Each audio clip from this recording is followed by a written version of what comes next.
কিন্তু দূরত্ব যখন দেয়াল হয়ে দাঁড়ায়, তখন হৃদয় চিৎকার করে বলে, যা ছিল সেটাই তো ছিল সবচেয়ে আপন। পৃথিবীর নিয়মটাই যেন উল্টো। কাছের জিনিসকে আমরা দূরে ঠেলে দেই, আর দূরের জিনিসের পিছনে ছুটি সারা জীবন। হয়তো এই উল্টো দিকেই লুকিয়ে আছে জীবনের সবচেয়ে বড় আকর্ষণ, যা আমাদের ভুল করায়, শেখায়, আর একটা সময় এসে সত্যিটা বুঝিয়ে দেয়।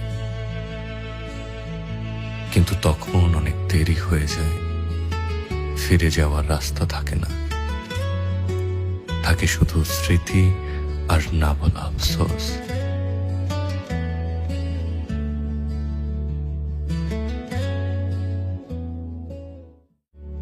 কিন্তু দূরত্ব যখন দেয়াল হয়ে দাঁড়ায়,